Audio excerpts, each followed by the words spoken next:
é grande, mas vale a pena.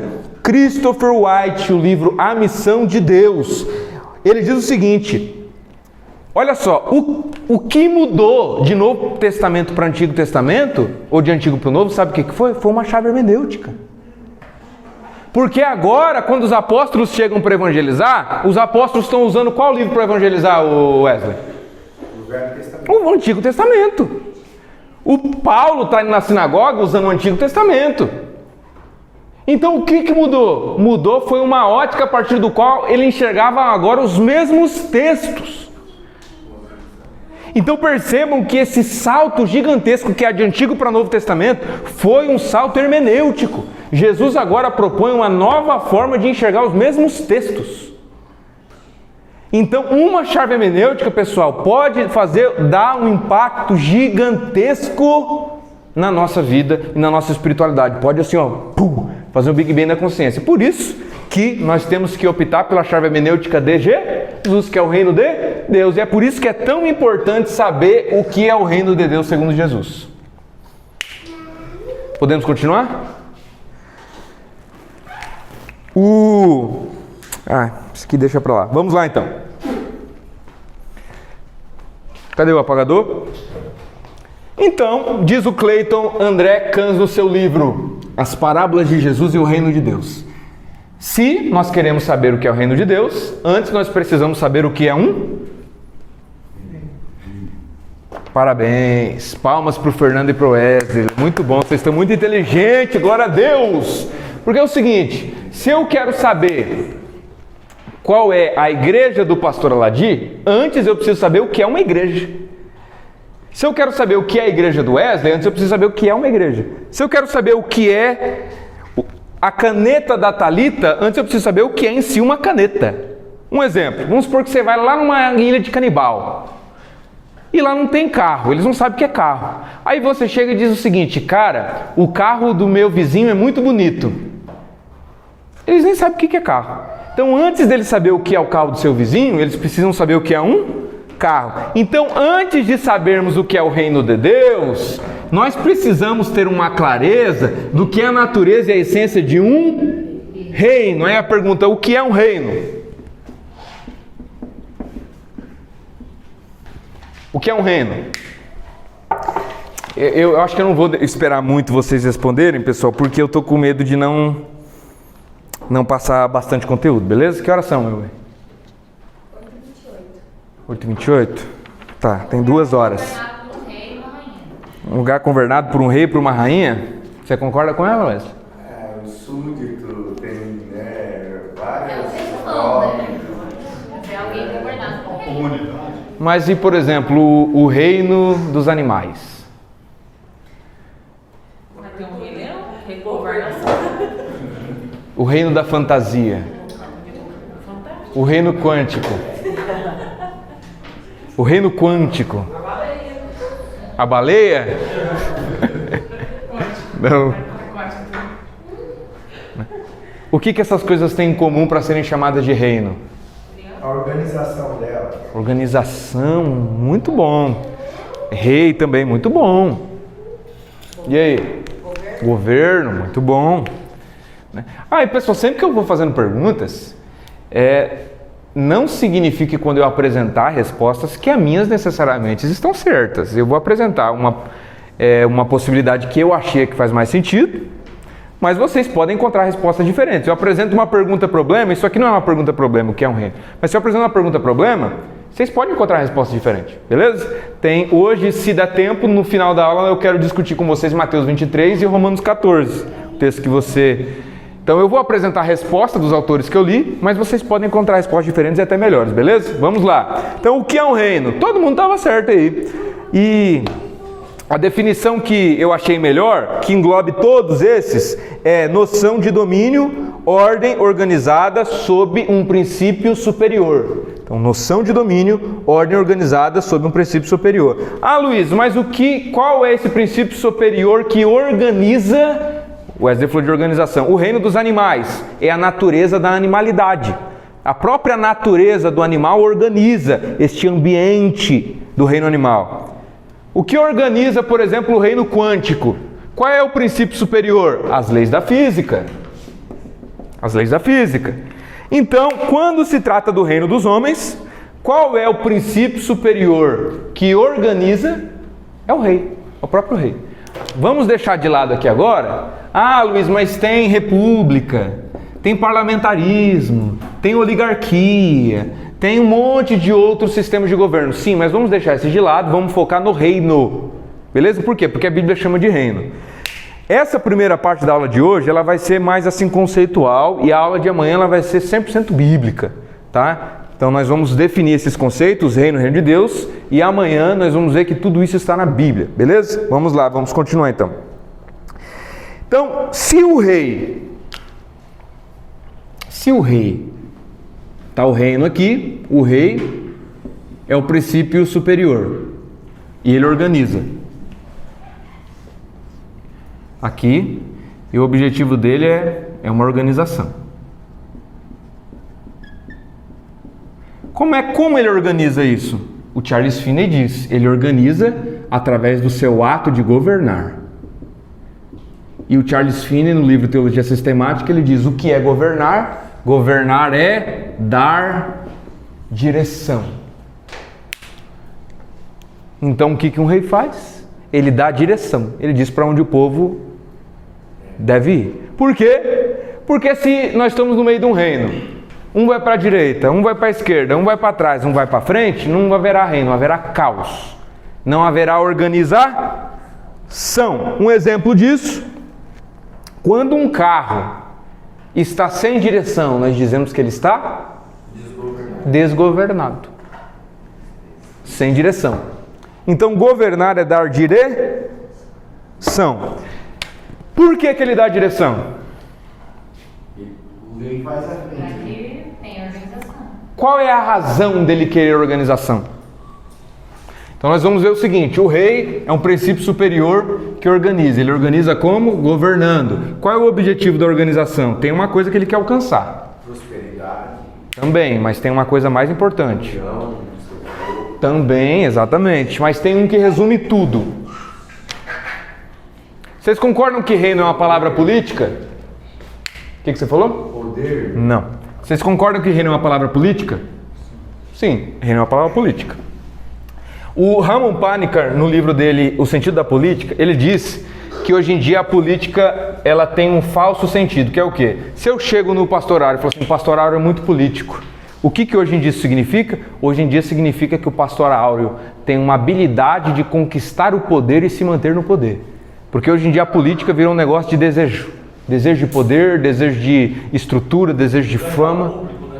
Exatamente. Exatamente. E ele ganha o público porque ele quer poder e se manter no poder. Mas, segundo o Panikkar no livro O Sentido da Política, segundo o Tomás de Aquino, segundo o Agostinho, segundo o Charles Finney, segundo Aristóteles também, segundo o Sócrates, um monte de autores que escrevem genialmente sobre política, a política verdadeira ela tem uma finalidade, que é o bem comum. Que é o máximo bem comum. Então, por que um rei deve buscar organização? Porque ele quer o máximo bem? Então, a organização que um rei propõe é um modo de governar visando... Alguém discorda disso? Então, em nome desta organização, o rei propõe direções.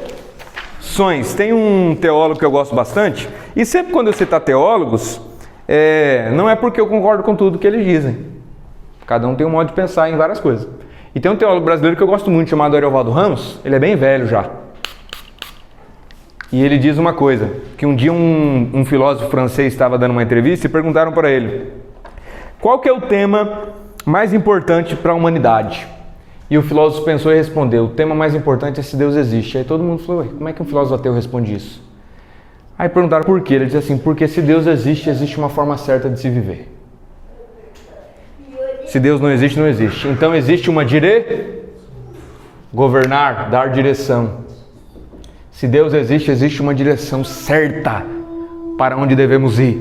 Se Deus não existe, essa direção não Existe. Então agora nesse momento eu quero apresentar para vocês, pessoal, só parece um pouco complicadinho, mas daqui a pouco vai clarear tudo, mas é necessário esse chão. A gente está fazendo um chão aqui, beleza? A gente está fazendo um chão sobre a natureza de um rei e de um reino. Vamos lá. O Charles Finney, no seu livro Teologia Sistemática, ele diz que um rei se difere de um tirano em 3 aspectos. Tá? Porque existem reis, não existem? Sim. E existiram tiranos também, não existiram? Sim. Qual é a diferença entre eles? Um é dominador, o tirano é dominador. Não estou dizendo que eu discordo de você. Mas aí se alguém vem dizer o seguinte, mas o Senhor também quer o domínio sobre todos os povos do nosso Deus. Mas nós temos o livre-arbítrio. Nós temos livre-arbítrio? Uma boa resposta. Uma boa resposta. O rei, ele busca o bem comum, o tirano não. Sim, exatamente. Nós já vamos entrar nisso aí. Nós vamos ver 3 aspectos. Primeiro aspecto, mas que negócio nada a ver, Luiz? Você falou, vai parecer, mas daqui a pouco vai fazer sentido. O primeiro aspecto, o rei é necessário e o tirano é desnecessário. Como assim? Já vai fazer sentido, confie um pouquinho em mim, deem-me um voto de confiança, aleluia. E aí, Pedro, você vai me dar esse voto de confiança? Vai? Você nem ouviu o que eu falei, né? É que você está escrevendo isso aí, anota mesmo, Pedro, parabéns. Vamos lá. Para a gente ver, pessoal, presta atenção nisso aqui agora. Para a gente ver o que significa isso, nós vamos ver agora sobre como nascem os reinos.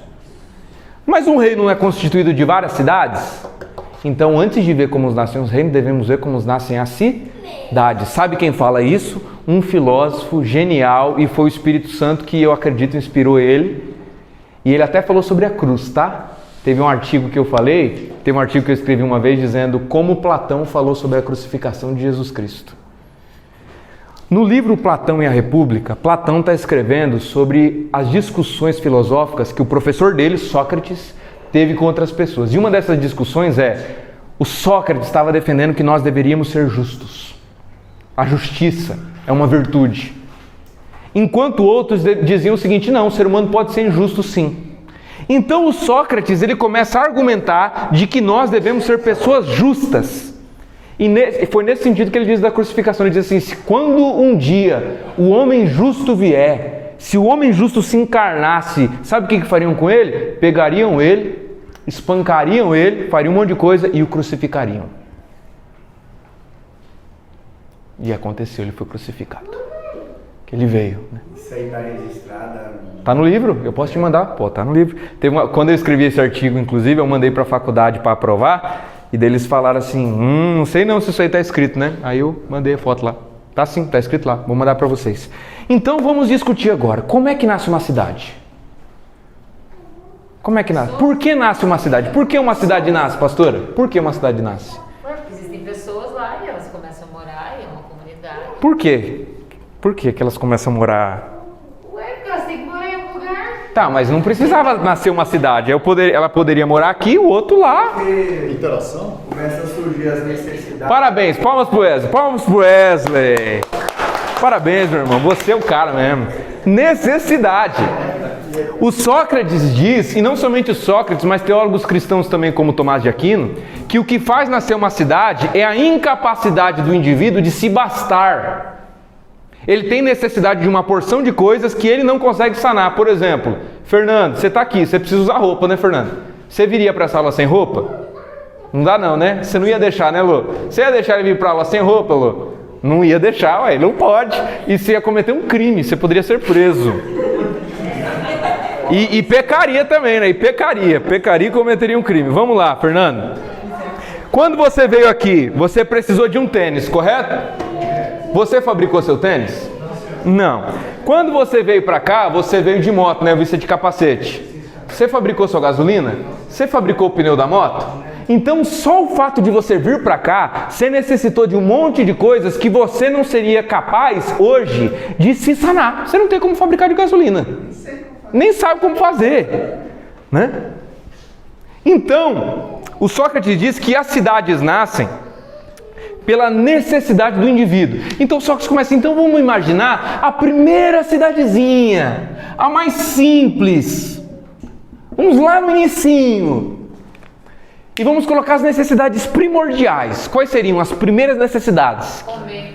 Primeira, parabéns, pastora, alimentação. Segunda, Beber. parabéns, Fernando, moradia. E uma terceira. Hã? Não, por enquanto não. Tá em alimentação também. Parabéns, Norma, você que ganhou o livro. Vestes. É muito importante, Fernando. É importante, né, Fernando? Então, a primeira cidade, a pessoa teria que ter alimentação, teria que ter... O que eu escrevi aqui? Morte? Moradia. E teria que ter vestes. Vocês concordam comigo? Sim. Concordo. Aí uma pergunta que o Sócrates faz, ele está discutindo isso com dois homens chamados Trasímaco e Adimanto. Eles estão defendendo a injustiça. Podemos ser injustos sim, daqui a pouco eu vou dar algum argumento deles. Aí o Sócrates diz o seguinte, pera aí. Quando você for trabalhar, o que você acha melhor? Que você se dedique à sua arte, ou à sua ciência, ou ao seu trabalho, ou que você se divida em todas essas necessidades? Como assim, Luiz? Vou dar um exemplo. Clayson, o senhor é construtor. O que você acha que é melhor para a cidade e para o todo? Que você se especialize em construção e consiga fazer uma boa construção, ou que ao mesmo tempo você seja construtor, você fabrique a sua camiseta, você plante a sua comida e você faz todas essas coisas? O que você acha melhor? Você ser só um construtor. Por quê? Se especializando no seu afazer, você conseguirá servir melhor a você mesmo e também a todos os outros. Então é melhor que cada um se especialize na sua habilidade. Então Sócrates diz, então no mínimo aqui nós já temos 3 grupos de pessoas. Aqueles que vão cuidar da alimentação, aqueles que vão cuidar da moradia e aqueles que vão cuidar das vestes. Mas aí o Sócrates diz, não, mas peraí, então se você concordou comigo que é bom que cada um fique especializado na sua habilidade, então o cara que fabrica as vestes, ele vai fabricar a própria ferramenta que fará a veste? Não. Então ele vai ter que alguém aqui para fabricar a ferramenta. E vai ter que também alguém que explore aquela matéria-prima para fabricação de ferramentas. Vai ter que ter aqui na moradia também aquele que constrói a ferramenta para o construtor. Vai ter aqui também na alimentação aqueles, por exemplo, que constroem a ferramenta, o arado, etc, etc. Pode surgir também aquele que cuida da saúde dos animais, vai surgir daí veterinário. O que mais que vai surgir, pessoal? Vamos pensando. O que mais que vai surgir? O meu alimento estragado precisa do médico. Vai precisar daí alguém que vai se especializar em medicina. Alguém que for justo precisa de um mediador. Já chega lá. Antes da gente chegar, né? Aí a pessoa foi e invadiu a casa ali. Precisa Só plantar, né? Sementes. Ok, vamos precisar de sementes, campos.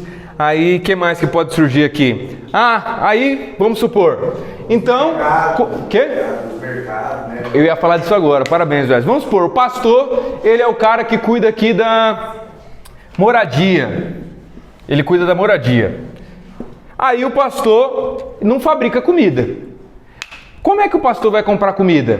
Não, eu vou até a casa do cara da alimentação. Mas se ele não estiver lá, você vai ter que ficar esperando? Não, então Sócrates diz, aí surgem então os mercadores.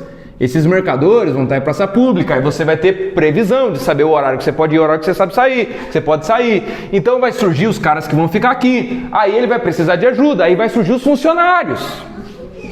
Vai começar a surgir os funcionários. Tudo para atender a necessidade de alguém.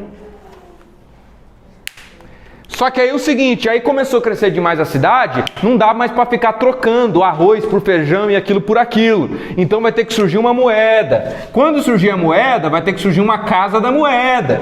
Os que vão fazer a ciência disso aí. Aí o Sócrates diz, não, mas às vezes o pessoal aqui vai querer comer batata. E aqui não tem batata. Então o que vai surgir agora? Os negociadores, os que vão para longe comprar e vão trazer para cá e eles vão ganhar em cima. Só que o Sócrates diz ainda, se isso for por mar, vai nascer os Portos. Quando nascer os portos, vai nascer os marinheiros, vai nascer os capitães, vai nascer o que faz o navio, vai nascer o que conserta o navio, vai nascer o que fica no porto, cuidando do porto, e a cidade começou a crescer. Por quê? Nós estamos sanando a necessidade uns dos outros. Quando eu li isso aí a primeira vez, parecia que eu estava lendo Paulo dizendo que os nossos dons são dons que mutuamente se edificam e servem um ao outro. Pode falar. A segurança ali entraria depois que tivesse a segurança entraria depois que tivesse uma liderança para guiar ela? Pode ser. Aí vamos supor que começou a ter ladrões. Aí a gente se une aqui e contrata seguranças. Beleza? Só que eu quero colocar a segurança para depois, porque quando nasceu uma segurança, de uma certa forma nasce uma lei. Entendeu? Então ainda nós estamos falando no surgimento da cidade. Alguma dúvida até aqui? Nenhuma dúvida, né? Por que nasce uma cidade? Vocês vão agora virar cientistas políticos. Porque nós somos incapazes de nos bastar. Olha a providência divina, né? Até nisso mostrando pra gente. É muito lindo essa leitura, tá? Recomendo que vocês leiam, caso possam. Vamos lá. Aí, uma pergunta que eu faria para vocês. Essa cidade precisa de um rei? Vamos fazer uma votação rápida. Quem acha que sim e quem acha que não? Quem acha que... Precisa de um governante. Precisa de alguém que Então precisa. Sim. Precisa. Sim. Você está colocando não em tudo. Alguém acha que não precisa? Você acha que precisa ou não precisa, Wesley? Precisa. Todo mundo acha que... Se alguém acha que não precisa, levanta a mão. Só a Thaís, você é a mais linda, hein, Thaís? Vamos lá, só a Thaís acha que não. E aí, vocês vão debata com a Thaís, Fernando? Fala que ela é uma herege. Porque você falou um rei não. Não, vamos... O governo... Isso. Então, o Sócrates disse... Vamos respondendo. Não, se o povo fosse justo, não precisaria. O Sócrates diz que nesse momento a cidade não precisa. Por quê? Se o propósito do governante é gerar organização, nós estamos no momento de uma cidade organizada.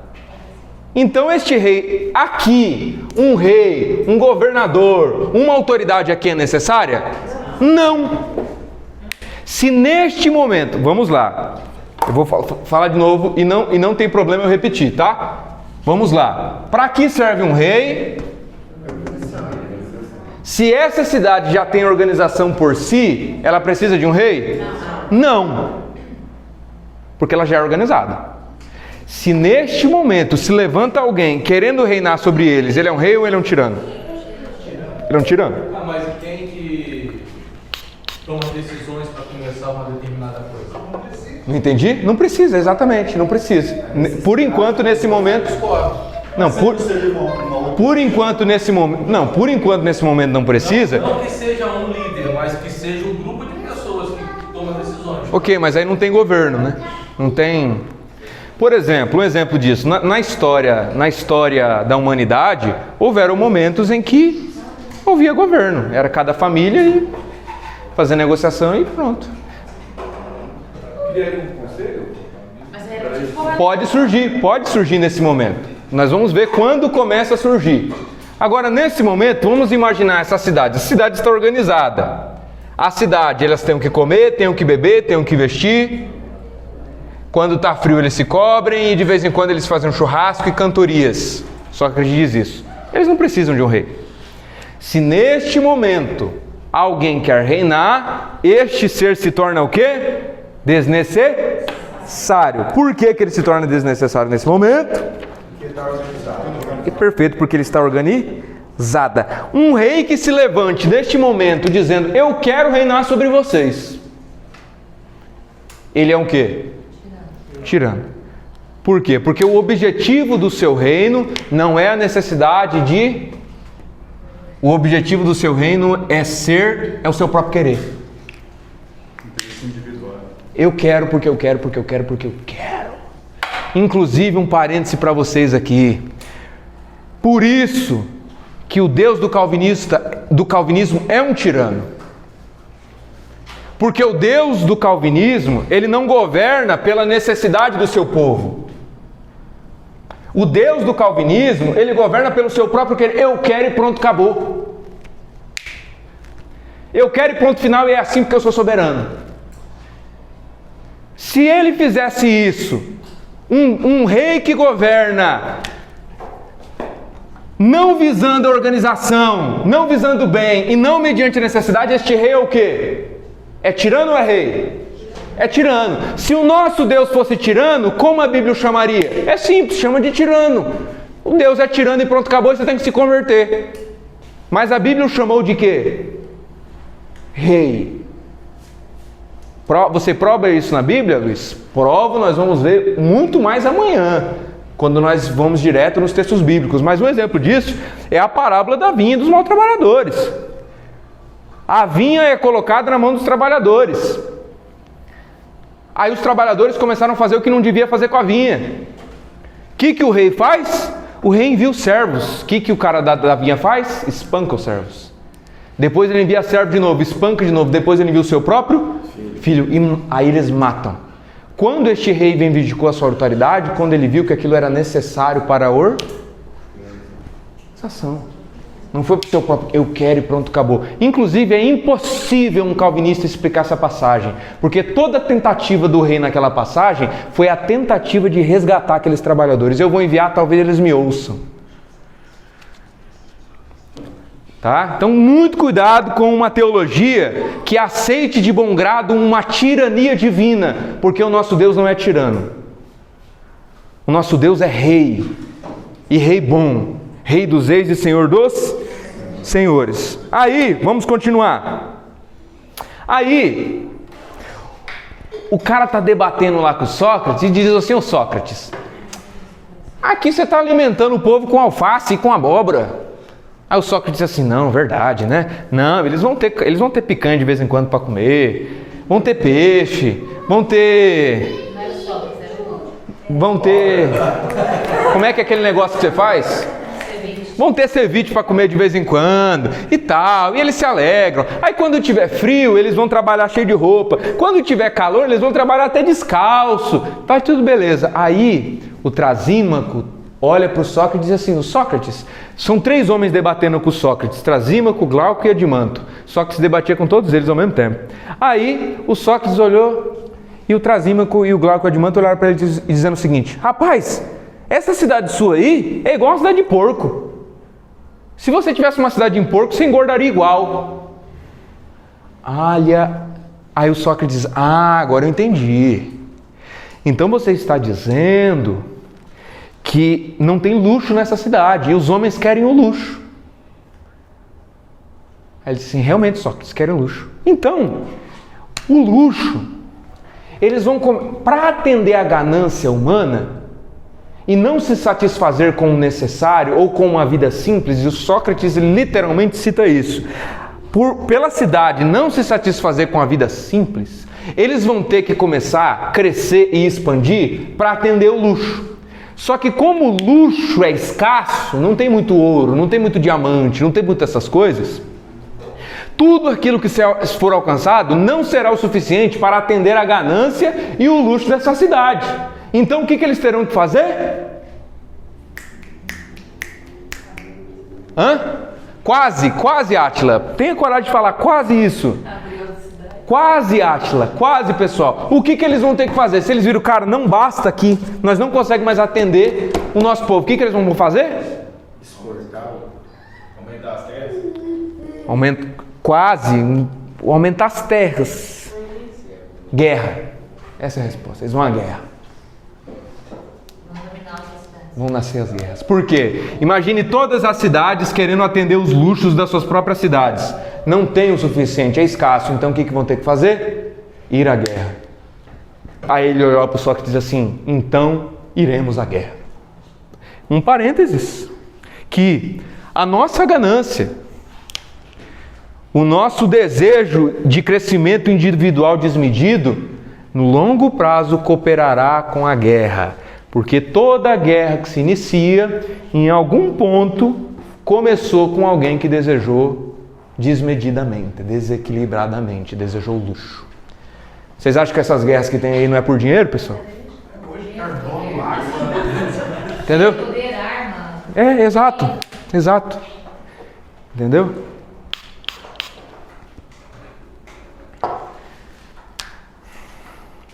Então, não cooperemos, não transformemos a nossa espiritualidade numa ganância que coopera com a guerra. Tá? Vamos continuar, que tem muitas coisas para falar. Aí Aí, o segundo ponto ali do rei tirando. sim. Então, vamos lá. Vai a guerra. Nesse momento, pode surgir um rei.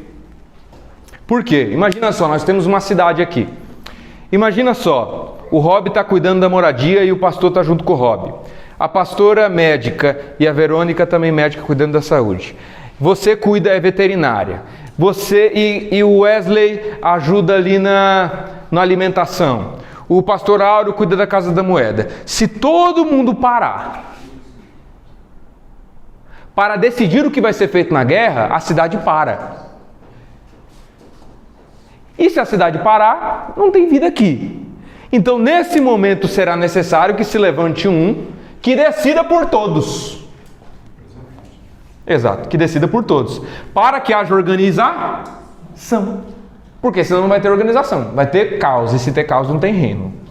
Ah, Luiz, mas poderia surgir outro tipo de governo, como falou o conselho, parlamentarismo, etc. Sim, mas vamos deixar isso de lado, porque nós estamos falando sobre reino, porque nosso Jesus falou sobre reino. Então vamos focar nos aspectos do reino, beleza? Mas todos os outros tipos de governo podem surgir assim também. Um outro exemplo que um reino poderia surgir. Suponhamos que está uma cidade aqui de boa. Começa a dar uma erosão aqui e começa a ter um risco de vir um grande rio e inundar tudo. Tem que fazer alguma coisa, vocês não concordam? O pastor Áureo pode parar de cuidar da Casa da Moeda, o Wesley da alimentação, eles da moradia, eles da saúde? Não pode, porque senão a cidade para. Então, nesse momento, é necessário que se levante um rei que dê direção para a organização em nome do bem comum. Esse rei é necessário. Porque ele nasce mediante a necessidade do povo. O tirano não. E aí tem vários casos que pode nascer um rei. O tirano não. O tirano ele não nasce em nome da necessidade do povo. O tirano não nasce visando ser uma resposta de serviço para a necessidade do povo. O tirano deseja o próprio poder. O tirano deseja o próprio crescimento.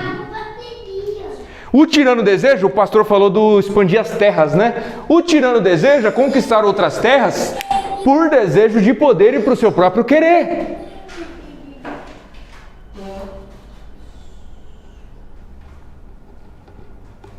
E nosso Deus não é tirano. Nosso Deus é rei. Ah, Luiz, mas e os textos que dizem que Deus faz por si mesmo, amar a Deus acima de tudo para... Nós vamos entender. Confia em mim. Daqui a pouco nós vamos ver isso. Nós vamos chegar na Bíblia. Então, quando Deus se declara rei, o Charles Finney diz que a graciosidade e o amor de Deus, sabendo da nossa prescreve para si mesmo a sua lei, que é a lei de reinar. A lei de reinar é a lei que Deus prescreveu a si mesmo por amor de um povo que necessita. Então Deus não é o rei que é porque eu quero e pronto, acabou. Deus não é o rei que toma qualquer tipo de decisão para mostrar que tem poder. Esse é o Deus calvinista. O nosso Deus é Deus de Jesus. Alguma dúvida até aqui?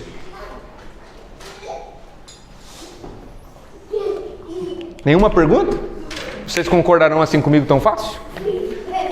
Então vamos continuar. Olha o que o Charles Finney diz. O governo deve ser fundamentado numa razão boa e suficiente, ou não é direito. Ninguém tem o direito de prescrever regras para os outros e controlar-lhes a conduta, a menos que haja um bom motivo para fazê-lo. Deve haver uma necessidade do governo, caso contrário, sua administração é tirana. Pergunto para vocês: nosso Deus é rei ou é tirano? O rei é necessário ou é desnecessário? Então nosso rei é necessário, e ele escolheu reinar pela nossa necessidade, e nós vamos ver isso na Bíblia, tá? Nós vamos ver isso na Bíblia. Vamos continuar.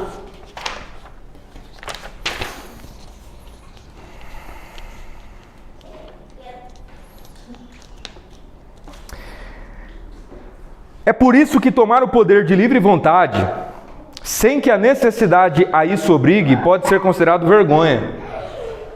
E o maior castigo consiste em ser governado. Pessoal, para resumir, o seguinte: normalmente os bons não querem o poder, porque não é típico do bom querer, eu quero mandar sobre você. O Sócrates diz no livro dele A República que o quê? Um homem bom e justo, normalmente, ao invés de ele colocar poder sobre o outro, ele prefere que o outro coloque poder sobre ele, para que ele seja o quê? Ele não tenha essa capacidade de poder sobre o outro. Por isso que normalmente são os maus que governam. Tá? Agora, o Sócrates diz o seguinte: porém, se tivesse uma cidade só de homens bons, é possível que ninguém gostaria de governar. Porque se não tem necessidade, ninguém quer mandar sobre o outro. Agora, se o indivíduo que vê a necessidade e, vendo a necessidade, escolhe não usar o seu talento ou a sua habilidade para governar, ele peca porque ele vê uma necessidade e ele tem a capacidade para promover esse bem comum e ele abre mão. Omissão. Tá? Então, o tirano, ele quer o poder porque ele quer. É diferente de querer o poder para servir. Não é ruim querer o poder, ruim é a intenção pela qual se quer. Eu quero crescer porque eu quero realizar o meu sonho, porque eu quero ser presidente, ou porque eu quero crescer. Isso. Eu quero ser reconhecido, eu quero mostrar, olha aqui, para quem não acreditou em mim. Tirano. Porque ele quer pelo seu próprio querer. O rei não. O rei ele quer pelo bem do outro. E, inclusive, é típico do tirano, se ele começa a ver que tem uma liderança crescendo do lado dele, o que ele faz? Mata. Vamos continuar, tem bastante coisa aqui, depois leiam, tá bom? Isso aqui, porque isso aqui é bastante coisa. Vamos lá. Então o nosso Deus governa. Não, Deus reina porque ele criou e pronto, acabou. Ele é tirano ou rei se ele governa por causa disso? Tirano. Ele governa porque ele é mais poderoso. O que você acha de um cara que chega aqui e fala assim: eu tenho mais poder que vocês, então eu vou reinar e pronto, acabou e vai ser do meu jeito? Ele é rei ou tirano? É tirano. Mas ele reina porque ele é o cara que mais tem. Deus é o mais sábio, então ele tem mais capacidade do que todos. Imagina uma pessoa chegar aqui: eu sou mais inteligente que todos vocês, então eu vou reinar sobre vocês. Ele é rei ou é tirano? Tirano. O bom rei, ele reina pela necessidade. Continuando. Segundo ponto. O segundo ponto é que o rei é benevolente. E o tirano, qual é o contrário de benevolente? Malevolente ou egoísta.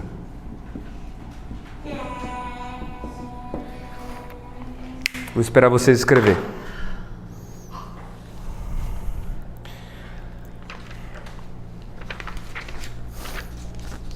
Vamos lá.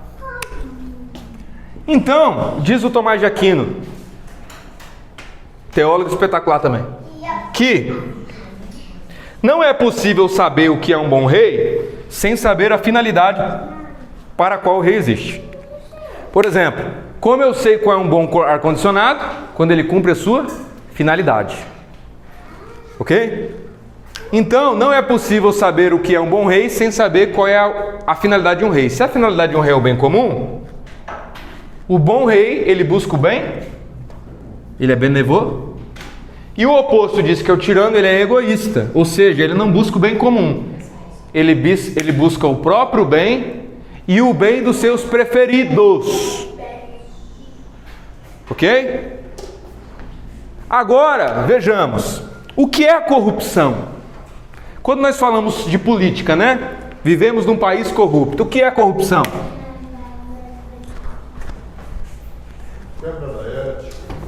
Quebra da ética. Ninguém mais deu uma sugestão? Pessoal, é só vocês lembrarem do que eu falei um pouquinho antes que vocês vão responder exatamente o que é a corrupção. Então você alcançar, né, com as pessoas pelo dinheiro, comprar. Né? Corrupção. Usar o que era para o bem comum em benefício próprio. Tudo é isso. Tudo. Não precisa nem ser financeiro. Às vezes o cara tem uma posição, tem poder, ele usa daquela sua posição para alcançar algumas coisas que às vezes não é nem financeira. É um tipo de corrupção. Corrupção moral, acho que é que se chama.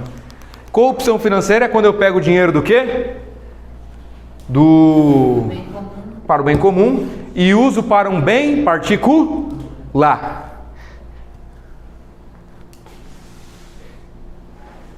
Então sempre quando nós falamos de corrupção, é o que? Usar aquilo que era para o bem comum, para o benefício próprio. Toda a natureza da corrupção diz isso. Tá? E Tomás de Aquino, o Tomás de Aquino, pessoal, Luiz, de onde você tirou isso? O Tomás de Aquino, ele escreveu uma carta para um rei que gostava muito dele, que é o rei de Chipre. E o Tomás de Aquino escreveu uma carta sobre a realeza, o que é reinar, o que é o bom rei, para o rei de Chipre. E quando ele foi escrever para o rei de Chipre, ele diz o seguinte: uma analogia de um bom rei é a de um capitão de um navio. Capitão de um navio. Qual é a missão do capitão? Pegar a tripulação daqui e levar até aqui. A missão do capitão é trazer o seu povo até aqui com o máximo bem, o máximo que ele puder. Ok? Se nesse caminho o capitão começa a falar o seguinte: nossa, eu quero chegar mais rápido do que todo mundo para mostrar que eu sou o melhor capitão. Ele se tornou rei ou tirano? Tirano. Porque ele está avisando agora o próprio bem. Por isso que nós temos que cuidar das nossas intenções. Eu aqui como professor, eu posso aos poucos corromper as minhas intenções. Se em algum momento eu começar a buscar uma outra coisa que não seja o bem, o máximo bem dos alunos, um bem teológico, eu estou com as minhas intenções corrompidas. Mesmo que a minha teologia seja ótima. E eu serei julgado como réu diante de Deus. Se eu estou aqui, beleza, estou ensinando uma boa teologia, mas lá no fundo do meu coração eu quero ser famoso, Wesley. Eu estou fazendo para o bem comum ou para o meu próprio bem? Eu estou sendo discípulo de um tirano. E usando o bem comum para o meu artifício. Aí, o capitão do navio, vamos supor, quem já assistiu aquele filme da Moby Dick, que faz aquele personagem que faz o Thor? Já assistiu? O personagem que faz o Thor, eu acho que é em alto mar, no coração do mar. É um filme espetacular. Eles vão capturar baleias e ele vai como vice-capitão. E o capitão, ele é um cara que teve um pai que oprimiu muito ele, então era um cara muito inseguro. Então ele queria mostrar que é ele que mandava. Aí nesse momento, o vice-capitão que tinha muita experiência falou assim, ó, faça isso aqui. Aí o capitão falou assim, não, eu vou fazer o contrário, igual o Roboão, que lembra de ter Roboão, vou fazer o contrário para mostrar que eu mando. E ele colocou toda a tripulação em risco. Ele foi um bom capitão? Não. Nesse momento, Wesley, que você vê que o capitão está levando o barco para um lugar que pode ser que mate os marinheiros e a tripulação, você obedece ou você desobedece? Complicado, hein? A gente tem que desobedecer a ordem, né? E você tem que desobedecer. Porque a natureza da sua missão, mais do que se submeter à pessoa do capitão, ela se submete à função da capitania. Não sei nem se existe essa palavra. Você se submete à pessoa em função da sua função e da sua finalidade. Se esse indivíduo se desvia da sua função, você deve permanecer submisso à função e não à pessoa. A polícia tem um ditado que a gente usa: ordem absurda não se cumpre. Então é mais ou menos isso daí. Maravilha, glória a Deus, se encaixa perfeitamente. Então não existe submissão a pessoas. Tanto é que Deus de hora para hora arranca reis e tira reis. Existe submissão a funções. Se este capitão, por qualquer razão, comete qualquer atitude, às vezes ele está na boa das intenções, que vai prejudicar o seu povo, ele está aos poucos se deslegitimando para o cargo. E se a intenção dele já foi o seguinte, não, se por trás a intenção dele já é qualquer coisa que não seja o bem das pessoas mesmo, ele está deslegitimado porque ele está buscando bem egoístas. E uma observação: podemos transformar Deus no nosso tirano pessoal?